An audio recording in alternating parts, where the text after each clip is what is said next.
Hi guys, so with Valentine's Day just around the corner, I thought I'd show you how to make a really quick, simple and easy dessert which is sure to satisfy on any date.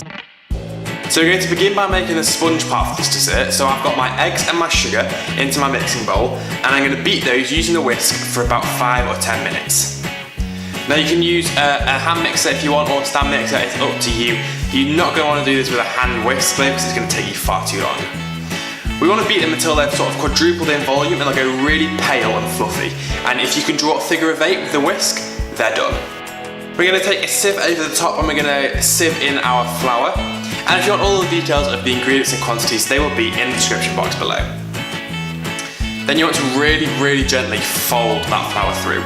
You want to be really gentle here because we don't want to knock out all that air, so just gently going round to the bottom and up over the top.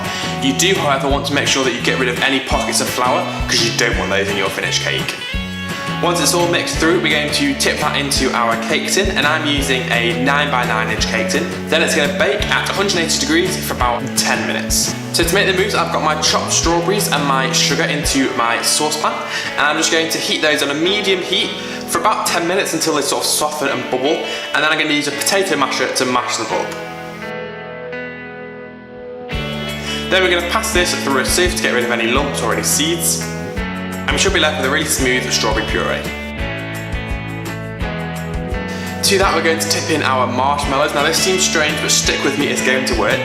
And you want to stir that through so all the marshmallows are coated in that strawberry sauce mixture. Then we're going to microwave that for about 15 to 20 second intervals until the marshmallows have completely melted. Now the reason this works is because the marshmallows obviously have gelatin in them, so by just melting the marshmallows we're replacing the gelatin that you'd normally find in a mousse. The marshmallows are also really quite fluffy, so that's going to act as our egg whites. Once your marshmallows is completely melted, we're going to whip up our cream to stiff peaks. I'm just using a hand whisk for this.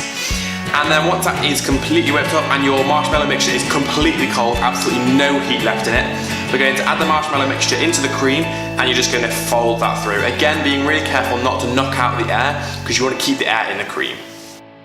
So now the mousse is done, we're going to get going on assembly. So I'm taking a heart-shaped cookie cutter and I'm going to cut out some heart shapes from my cake. Now if you bake it in a 9x9 inch tin, I managed to get 4 hearts out of mine, which is going to make me 2 desserts, which is perfect for Valentine's Day. Once I've got my hearts, I'm going to take a rolling pin and just roll them gently, just because my tin is a little bit larger than my heart-shaped cookie cutter, so I'm just spreading it out so it fits the tin. And I'm going to add in that strawberry mousse and use a knife to scrape off the top so it's pretty flat. I'm going to add on another layer of cake, cover it in cling film and chuck it into the freezer for about half an hour to an hour for it to set. Now once it's set and take it out of the freezer, it should be really firm, it should come out of the tin really easily, so if it's not coming out, leave it in there, it will set hard like a mousse. So we're going to make a little bit of a fancy chocolate decoration to go around the mousse now. So I've got some tempered white chocolate and I'm just spreading that out onto a piece of acetate. Then once it's completely smooth, I'm going to lift up that piece of acetate and move it to another section of my worktop, so I've got really sharp edges on 3 sides. Then I've measured the height of my dessert, and at that height I'm going to use a cocktail stick which I've snapped in half, and I'm going to do little wiggles up and down at that height along. Now you might find that you need to go over this 1 or 2 times, and it really helps to wipe the white chocolate off the cocktail stick and then go through it again, otherwise you'll just be dragging it through. Once you have done that, your chocolate will probably be starting to set now, so you want it to be so it's still flexible, but it's not really that it's all just going to slip off. And what I'm going to do is I'm just going to wrap that around my mousse. Now I'm going to make the join of my chocolate at the top of the heart where the 2 curves sort of join in, and that'll just hide the seam as best as possible. Then you can pop that whole thing into the fridge for about 10 minutes and that chocolate will just set really firm. Once it has set, we can peel away the acetate and you can just break off the little top bits. They shouldn't really be connected, but they might still be a little bit, so just break them off if you need to. And then I was going to put a jelly on top of this, and you absolutely could, but I thought I just can't be bothered because I had a bit of leftover mousse, so I've just put it into a piping bag and I'm just going to pipe the mousse over the top and then spread it out with a spatula. To finish it off, I'm taking half of a strawberry, which I'm just going to place in the middle.